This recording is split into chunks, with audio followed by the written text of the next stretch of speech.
Frank Calloway was enjoying his morning coffee on the porch of his small cabin when his phone rang.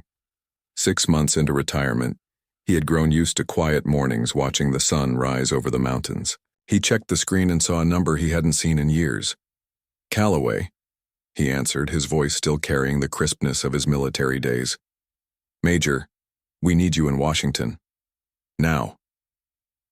The voice belonged to General Ellis, his former commanding officer. "I'm retired, sir." "Not anymore. There's a car already on its way to you. This is a code black situation." Frank knew what that meant. The highest possible threat level. He was dressed and packed before the black SUV pulled up his driveway 20 minutes later. The car ride was silent. The driver, a young soldier, seemed too nervous to speak. Frank's mind raced through possibilities.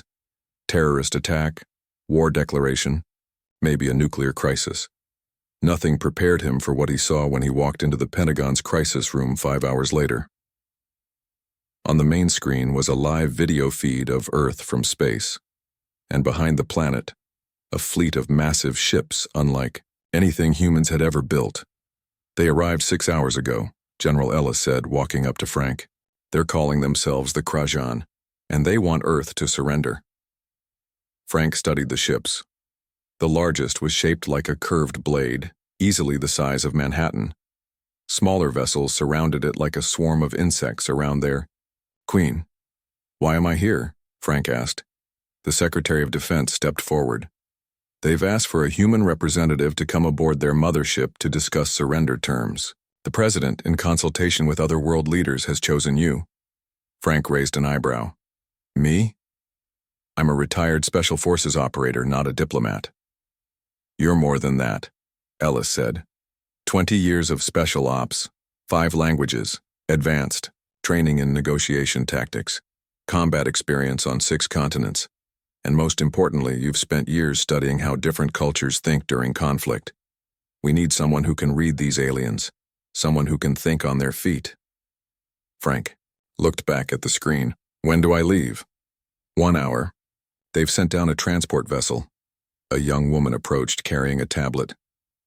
"Major Calloway, I'm Lieutenant Samantha Hayes, your mission support. I'll brief you on what little we know about them." Frank followed her to a small room where they spent the next 50 minutes going through the limited information they had.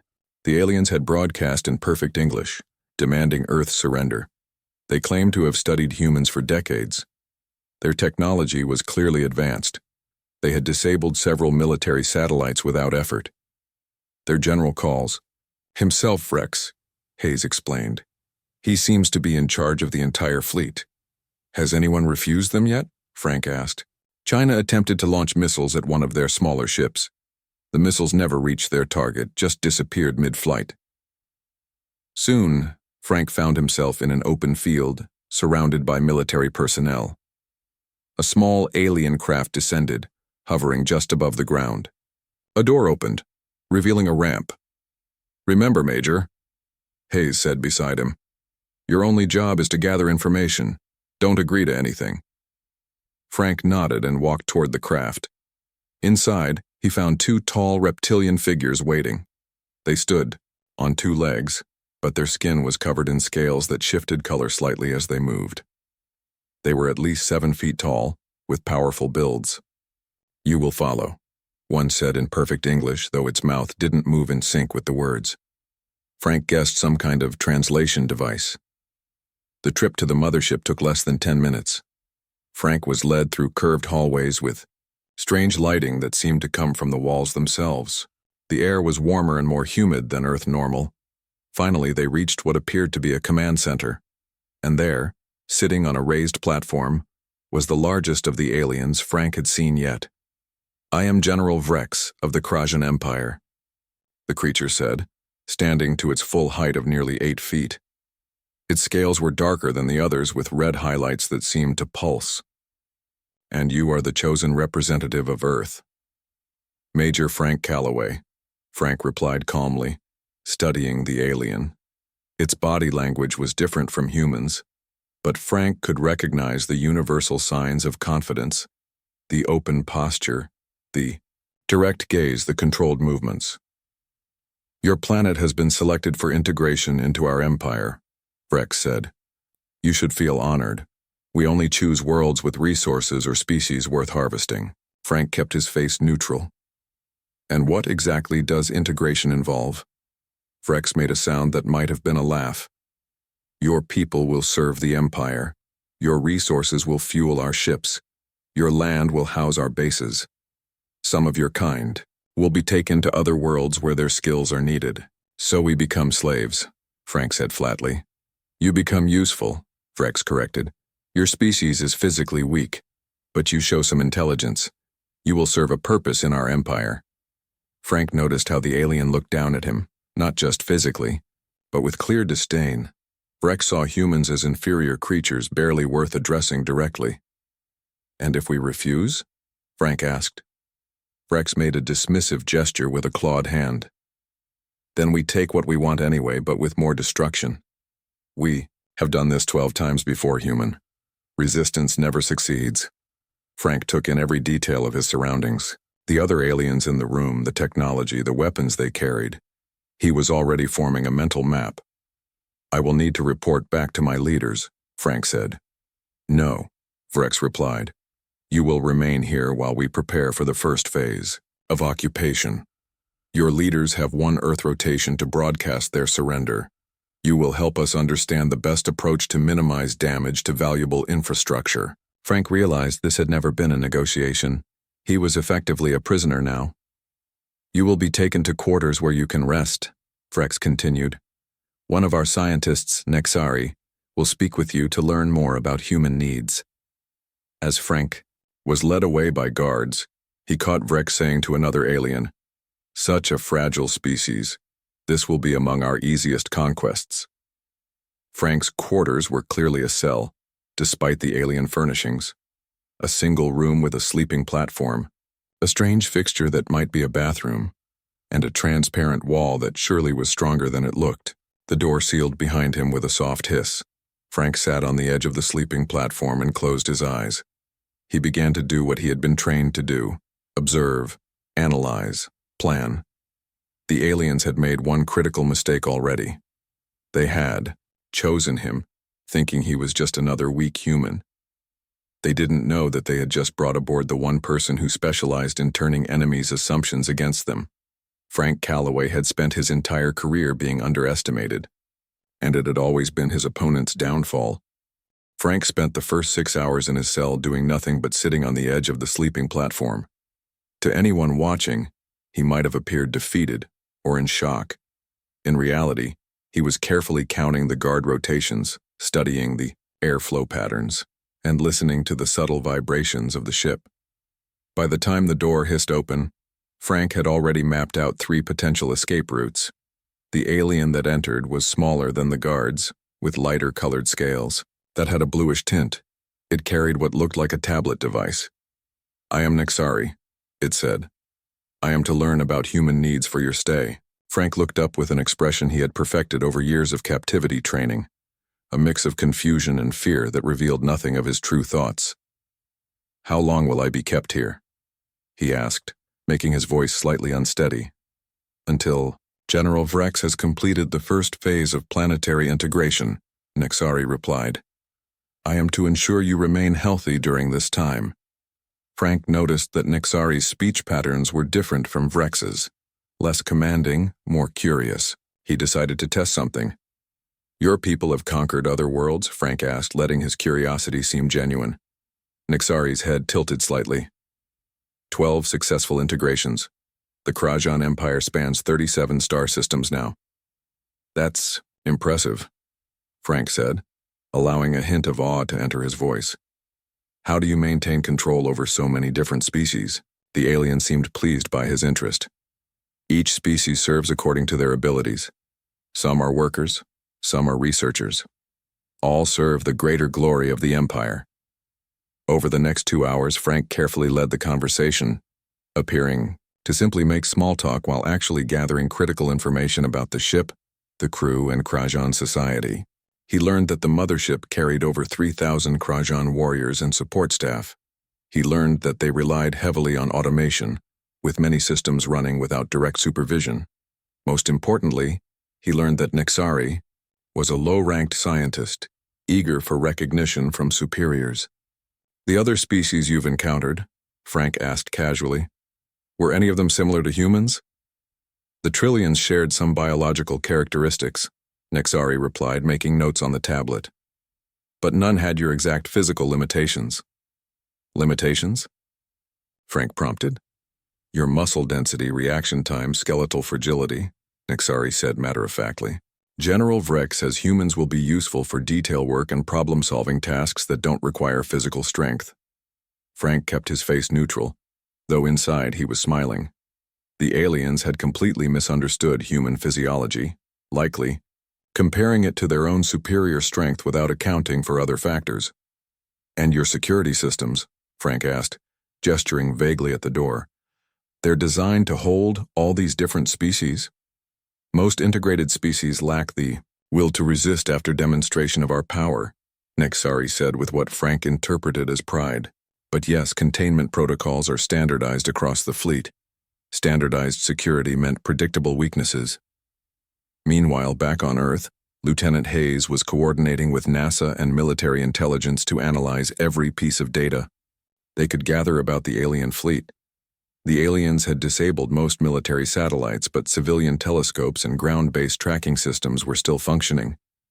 "Look at these energy readings," Hayes said, pointing to a screen showing patterns of heat and radiation coming from the alien ships. "They spike every 40 minutes, almost exactly."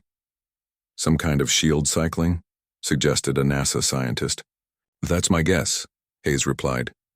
"Which means there's a pattern we might exploit." The team worked tirelessly, gathering data and looking for any advantage against the overwhelming alien force. Hayes couldn't shake the feeling that they were missing something obvious. "What did the aliens call themselves again?" she asked. "Krajan," someone replied. Hayes typed the name into a search engine, not expecting anything. To her surprise, results appeared. Obscure references in archaeological journals about ancient petroglyphs found in caves around the world. Carvings that depicted tall, reptilian figures from the stars. "They've been here before," she whispered. Back, on the mothership, Frank was being returned to his cell after Nexari had conducted various medical scans. As they walked, Frank deliberately stumbled, falling against a wall panel. The guard roughly pulled him back, but not before Frank had felt the material of the panel. Not metal as it appeared, but something closer to hard plastic. "Sorry," Frank mumbled, "still getting used to the gravity here." In his cell once more, Frank began examining the items Nexari had provided for his comfort. A water container, something like a blanket, and a device meant to help him communicate. Basic needs. When night cycle began, indicated by a dimming of the lights, Frank went to work. He carefully took apart the communication device, using techniques he had learned in escape training. Inside he found components he could use, a small power cell, circuitry he could repurpose, thin wires that could serve as tools. Using the blanket to hide his work from any surveillance, Frank began creating what he would need for his next steps. On the third day, Nexari returned with questions about Earth's leadership structure. Frank provided vague, sometimes contradictory answers while continuing to gather information. He learned that the Krajan ships communicated on specific frequencies, that the mothership's engines operated on a reaction that created intense heat, requiring massive cooling systems. "Humans seem very interested in asking questions," Nexari observed. "The other species we integrated were not so curious." "It's just how we learn," Frank replied with a carefully crafted smile. "We're always trying to understand things better." "General, Vrek says this is why you will be useful to the Empire, despite your physical weaknesses." Frank nodded humbly. "We all have our strengths." That night, Frank completed his makeshift tools. The power cell from the communication device had been modified to emit a short, focused electromagnetic pulse. Not powerful enough to damage the ship's systems, but enough to temporarily disrupt the lock on his cell door.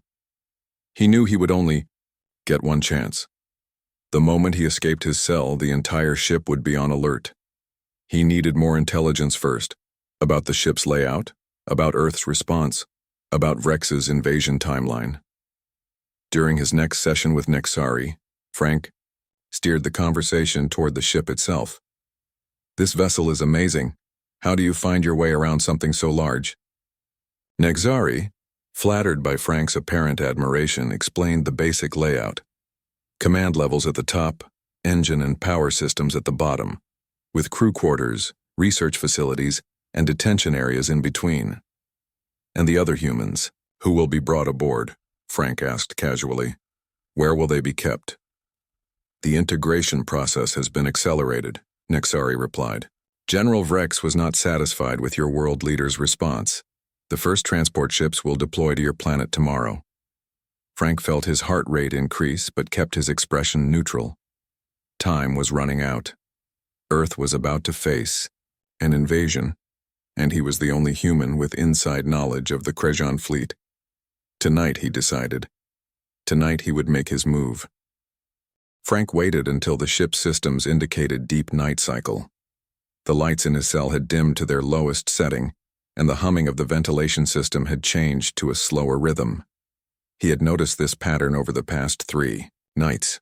Fewer guard patrols, reduced power to non-essential systems. He retrieved his modified power cell from its hiding place beneath the sleeping platform. The device was crude, but should work for what he needed.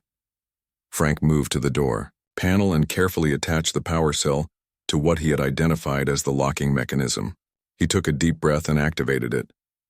For a moment, nothing happened. Then a brief flash of blue light sparked at the connection point. The door's internal systems made a soft clicking sound, and the seal around the edges released with a quiet hiss. Frank didn't hesitate. He slipped through the opening and immediately pressed himself against the wall of the corridor. The hallway was dimly lit with the same bluish light that ran throughout the ship. No guards were visible, but Frank knew that could change at any moment. He moved silently down the corridor, using the mental map he had been building during his escorted trips with Nexari. 3 levels up would be the communication hub that Nexari had mentioned. 2 levels down would be the secondary engine control systems. Frank needed to reach either one to send a message to Earth. At an intersection, Frank heard the heavy footsteps of a Krajan guard approaching. He quickly ducked into a recessed doorway, making himself as small as possible. The guard passed without noticing him, confirming what Frank had suspected. Their night vision, while better than a human's, was not perfect. Frank continued upward, using access ladders rather than the main lifts where he might be seen. His muscles burned from the exertion. The ship's gravity was slightly stronger than Earth's, and he hadn't been able to exercise properly in his cell. But years of training had prepared him to push through physical discomfort. After 20 minutes of careful navigation, Frank reached what appeared to be a communication station. The room was empty. Another confirmation of the Krajan's overconfidence. Why post guards when no species had ever escaped their cells before? The control panel was alien in design, but Frank had watched Nexari use similar systems. He approached it cautiously, studying the layout before touching anything. The symbols were unfamiliar, but the patterns were logical. Frank had learned enough from observing Nexari to make an educated guess about which controls operated the basic functions. He activated what he believed was the communication system and was rewarded with a display that showed various frequencies and signal strengths. Now came the difficult part, sending a message to Earth without alerting the entire ship. Frank had spent years learning various communication systems during his Special Forces career. The principles were often the same regardless of the technology. He identified what appeared to be the transmission power control and reduced it to its lowest setting. Then he found the frequency modulator and adjusted it to match standard Earth. Military emergency bands. He had one chance to send a message. It needed to be short, encrypted, and packed with as much useful information as possible. Frank entered a series of codes, his military identification followed by compressed data about the ship's weaknesses, the invasion timeline, and the fleet's vulnerabilities that he had observed. Just as he sent the transmission, an alarm began to sound. Frank's unauthorized access had been detected. He quickly wiped the system's log of his activities and moved to the door. Heavy footsteps were already approaching from both directions. Frank looked around for an escape route and spotted a maintenance access panel in the ceiling. He climbed on top of the console and pried the panel open, pulling himself up into a cramped service tunnel just as the door to the communication room slid open. The tunnel was tight but navigable, filled with pipes and conduits that Frank guessed carried various systems throughout the ship. He crawled quickly, putting distance between himself and the communication room. On Earth, Lieutenant Hayes was in the middle of a briefing when her communication specialist interrupted with urgent news. "Ma'am, we've received a transmission from the alien mothership. It's using Major Calloway's emergency code." Hayes immediately moved to the communication station. "What did he send?" "Encrypted data packet. We're decoding it now." The room fell silent as the computer worked through the encryption. When the data appeared on screen, Hayes couldn't suppress a smile. "He's alive," she said, "and he's given us exactly what we need." Back on the mothership, Frank had made it to a junction in the maintenance tunnels when he heard movement ahead of him. He froze, controlling his breathing to remain silent. A panel slid open, and to Frank's surprise, Nexari's head appeared in the opening. "Human," the alien whispered. "You must come with me quickly." Frank remained still, assessing whether this was a trap. "The guards are searching all main corridors," Nexari continued. "General Vrex has ordered you captured alive, but some of the warriors may not be so careful." "Why help me?" Frank asked quietly. "Your questions have made me curious," Nexari replied. "No species has ever attempted escape before. I wish to understand." Frank had limited options. He followed Nexari through the opening and into what appeared to be a research laboratory. Nexari quickly sealed the door behind them. "This area is restricted to Science Division personnel," Nexari explained. "You will be temporarily safe here." "Thank you," Frank said, scanning the room for potential weapons or tools. "Your message to your planet," Nexari said. "What did it contain?" Frank studied the alien scientist. There was something different about Nexari compared to the other Krajan he had encountered. A curiosity that went beyond simple data collection. "The truth about your invasion," Frank answered honestly. Before Nexari could respond, the laboratory door chimed. Nexari quickly motioned for Frank to hide behind a large piece of equipment. "Science Officer Nexari," came a deep voice that Frank recognized as General Vrex's.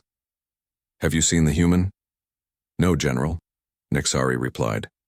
"I have been conducting analysis on the tissue samples we collected. The human has escaped containment and accessed our communication systems," Vrex said angrily. "This has never happened before. Your assessment of their capabilities was clearly flawed." "I apologize, General. Perhaps I underestimated their adaptability." "Find the human," Vrex commanded. "Your research depends on it." After Vrex left, Frank emerged from hiding. "He's worried," Frank observed. "Yes," Nexari agreed. "Your actions were unexpected." "That's humanity's specialty," Frank said with a grim smile. "We're full of surprises." Suddenly, a ship-wide announcement echoed through the room. General Vrex's voice boomed in the Krajan language, followed by a translation in English. "To human resistance, the integration timeline has been accelerated. All invasion forces will deploy immediately. The human representative will be found and punished for his deception."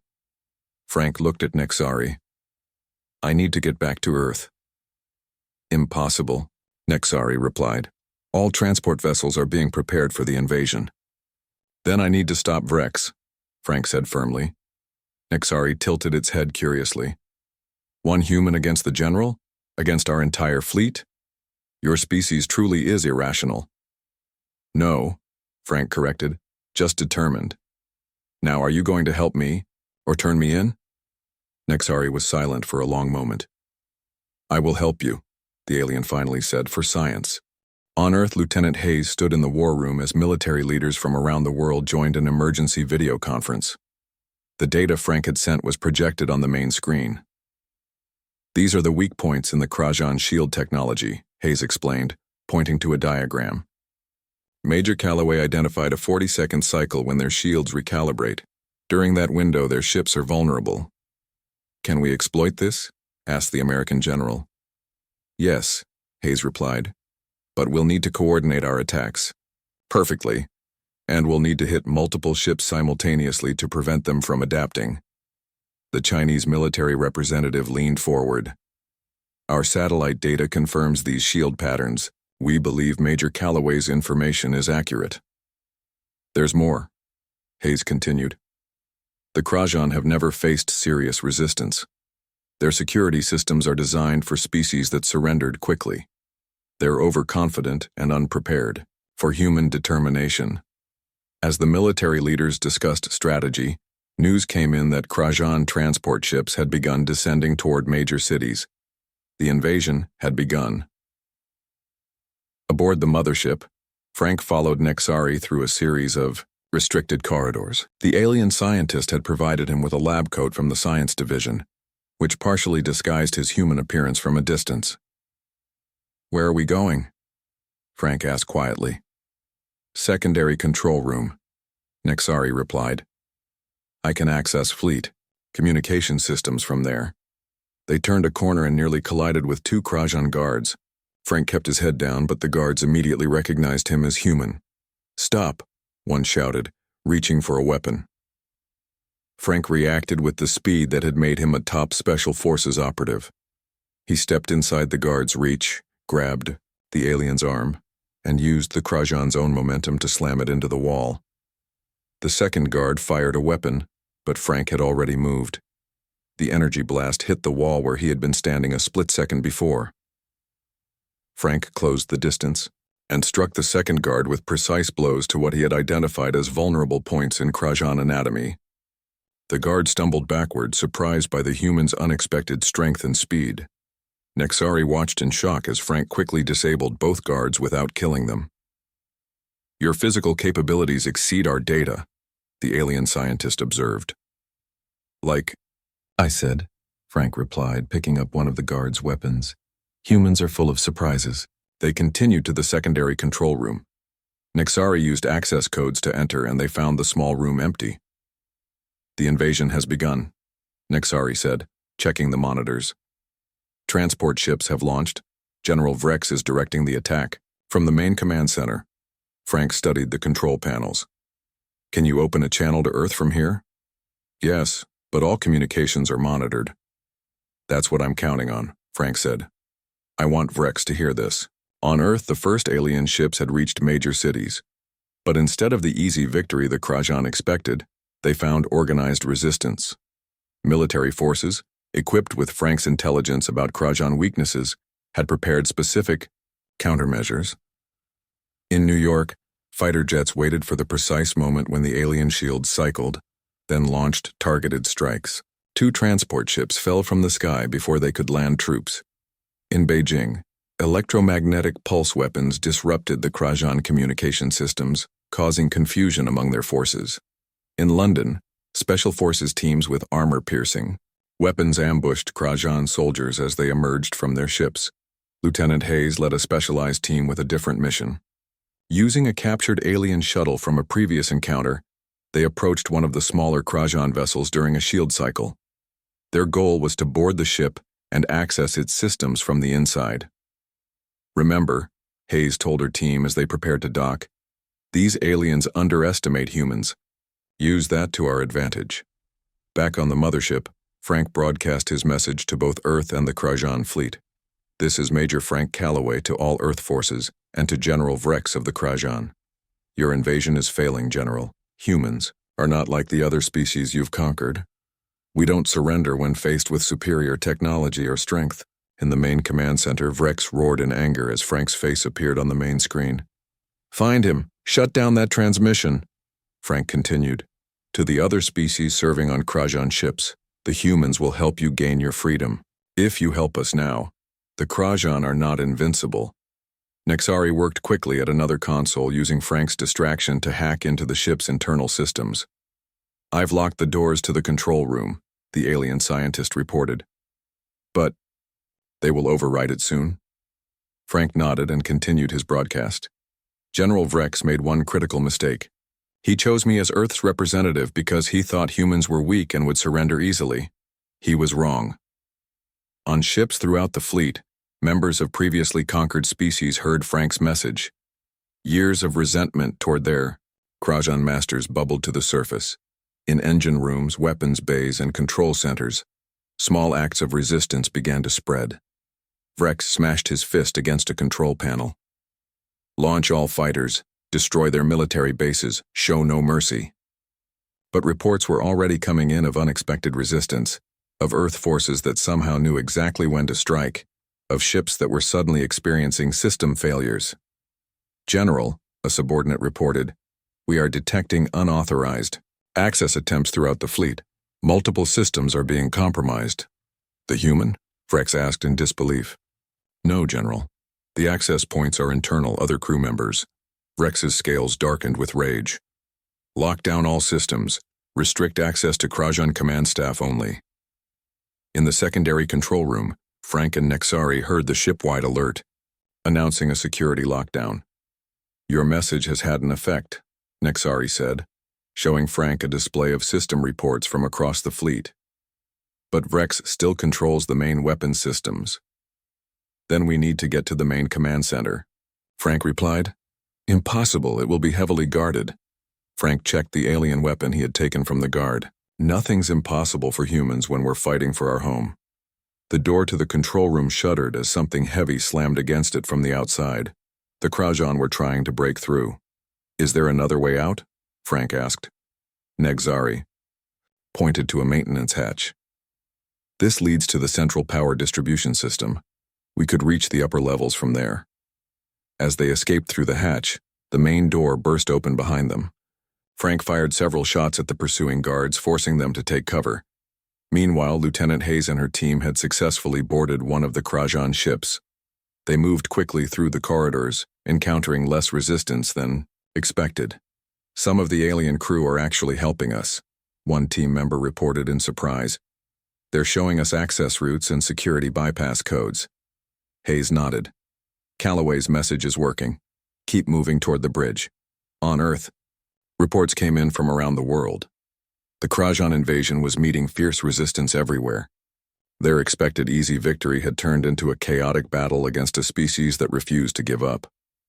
In the mothership's power distribution center, Frank and Nexari navigated through a maze of energy conduits and control systems. Above them, they could hear the heavy footsteps of Krajan guards searching. There's something you should know, Nexari said quietly. General Vrex has a final option if the invasion fails. The mothership can be converted into a weapon, an energy bomb, that could devastate your planet's surface. Frank paused. Would he really destroy a planet he wants to conquer?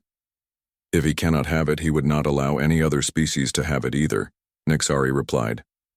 That is the Krajan way. Frank checked the captured weapon's energy level. Nearly depleted. He looked at Nexari with grim determination. Then we need to reach Vrex before he makes that choice. Frank and Nexari reached the upper levels of the mothership through a series of maintenance tunnels. The sounds of chaos echoed through the corridors, alarms blaring, orders being shouted in the Krajan language, and the distant rumble of explosions. The rebellion is spreading, Nexari said, checking a datapad. 3 secondary ships have been taken over by their non-Krajan crew members. And the main command center? Frank asked, still under Vrex's control. He has sealed it with his most loyal warriors. They paused at an intersection, waiting for a group of guards to pass. Frank noticed that the aliens moved with less confidence now, their formation sloppy, their communication frantic. The perfect order of the Krajan military was breaking down. How do we get into the command center? Frank asked. Nexari pointed to a narrow passage. This service corridor runs behind the main command center. It's used for maintaining critical systems. Will it be guarded? Unlikely. Few know of its existence. It's not on standard ship schematics. Frank nodded, and they moved forward. His body ached from exertion and lack of proper rest, but adrenaline kept him going. He knew that stopping Vrex was the only way to save Earth from potential destruction. On Earth, Lieutenant Hayes and her team had taken control of one of the smaller Krajan vessels. They had established a secure communication channel with military headquarters. "We've accessed their weapon systems," Hayes reported. "We can target the mothership's engines during the next shield cycle." "Do it," came the reply. "But be careful. Major Calloway is still aboard." Hayes looked at her team. "We need precision targeting. Engines only. We need that ship disabled, not destroyed." Around the world, the tide of battle had turned. The Krajan, expecting an easy conquest, found themselves facing a species that adapted quickly to their tactics and exploited every weakness. Earth forces had shot down dozens of transport ships, and those alien soldiers who did land faced fierce resistance. More importantly, Frank's broadcast had ignited rebellion throughout the Krajan fleet. Species that had been conquered and forced into service saw an opportunity for freedom. The carefully maintained order of the Krajan Empire was crumbling from within. Frank and Nexari reached the service corridor that led to the command center. The narrow passage was dark and filled with cables and pipes. "The access panel is ahead," Nexari whispered. "It will put us directly behind the main control station." Frank checked the alien weapon he had taken. "How many guards will be inside?" "At least 10 warriors plus Rex himself. The general is a formidable fighter, even among Krajan." Frank nodded. "I'm not planning to fight them all. I just need to reach the main controls." "What is your plan?" Nexari asked. "You'll see," Frank replied. "But I need you to create a distraction when we enter." They reached the access panel. Through small gaps, Frank could see the command center beyond. A large circular room with control stations arranged around a central platform where Vrex stood, issuing orders. The general's scales were dark with rage as reports of failures continued to come in. "Ready?" Frank asked. Nexari nodded. Frank kicked open the access panel and they burst into the command center. Immediately, the Krajan guards turned toward them, weapons raised. "Now!" Frank shouted. Nexari rushed to a nearby control station and slammed his hands down on several controls at once. The lights in the command center flickered and several screens went dark. In the moment of confusion, Frank sprinted toward the central platform. 2 guards moved to intercept him, but Frank had studied Krajan physiology during his captivity. He knew exactly where to strike to temporarily paralyze their muscular systems. Both guards went down, their bodies temporarily frozen. Vrex roared with fury and drew a weapon. "Human!" he bellowed. "You have caused enough trouble." Frank dove behind a control station as Vrex fired. The energy blast sizzled over his head and struck a wall panel, sending sparks flying. "Your invasion has failed, Vrex," Frank shouted. "Call off your forces before more lives are lost." "Never," Vrex snarled. "I will not be defeated by a weak species like yours." Frank moved quickly between control stations, making his way closer to the central platform. More guards tried to stop him, but the command center had descended into chaos. Some of the non-Krajan crew members had taken Nexari's lead and were actively sabotaging systems. Suddenly, the entire ship shuddered violently. Lieutenant Hayes' team had hit the engines. "General!" a Krajan officer shouted. "Our engines are crippled. Shield systems failing." Vrex's scales darkened even further. "Activate the conversion sequence. If we cannot have this planet, we will destroy it." Frank saw Vrex move toward what had to be the weapon control system. He had one chance. He leaped from behind cover and tackled the alien general with all his strength. Despite being physically smaller, Frank's training in combat against larger opponents served him well. He used Vrex's momentum against him, bringing them both crashing to the floor. The general was incredibly strong, his reptilian muscles far more powerful than a human's. But Frank had spent years learning how to fight opponents with superior strength. He didn't try to match Vrex's power. Instead, he targeted nerve clusters and pressure points. "You cannot defeat me, human," Vrex growled, trying to throw Frank off. "I don't need to defeat you," Frank replied calmly. "I just need to stop you." Around them, the command center had erupted into full rebellion. Many of the Krajan officers were fighting their own crew members. Nexari had reached the main control system and was frantically working to lock out the weapon systems. Vrex finally managed to throw Frank aside and staggered to his feet. "You have ruined everything," the general roared, drawing a ceremonial blade from his belt. "My perfect conquest." "That was your mistake," Frank said, rising to face him. "Thinking conquest could ever be perfect. Thinking that any species would simply accept slavery." The general lunged forward with the blade. Frank sidestepped, grabbed Vrex's arm, and used a joint lock technique to force the weapon from the alien's hand. The blade clattered to the floor. "Surrender, Vrex," Frank said, firmly. "It's over. Krajan never surrender." Vrex hissed, preparing to attack again. Before he could move, several of his own officers stepped forward, weapons raised, but pointed at Vrex, not Frank. "General," one said, "the fleet is lost. The human speaks truth. We must end this." Vrex looked around in disbelief as his officers turned against him. "Traitors, all of you." "No," said the officer. "We are warriors, not destroyers of worlds. This invasion has failed. We must accept it." Frank looked at Nexari, who nodded confirmation that the weapon systems had been locked out. Earth was safe. In the hours that followed, a ceasefire was negotiated. The Krajan fleet, now under new leadership, began withdrawing from Earth orbit. The species that had been forced into service were promised freedom to return to their homeworlds. Frank stood with Nexari on the observation deck, watching Earth grow larger in the view screen as a shuttle prepared to take him home. "Your species is remarkable," Nexari said. "In all our conquests, we never encountered anything like humans." "We're stubborn that way," Frank replied with a small smile. "We don't give up easily." "General Vrex made a critical error in choosing you," Nexari observed. "Of all humans, he selected the one most capable of defeating him." "He didn't really choose me," Frank said. "He chose what he thought I was, a weak, easily intimidated representative. He never bothered to learn who I really was." As the shuttle departed for Earth, Frank thought about the message he would deliver to world leaders. The galaxy was larger and more dangerous than humans had imagined, but also filled with potential allies. And humanity had proven something important. Not just to the Krajan, but to themselves. They were ready for the stars.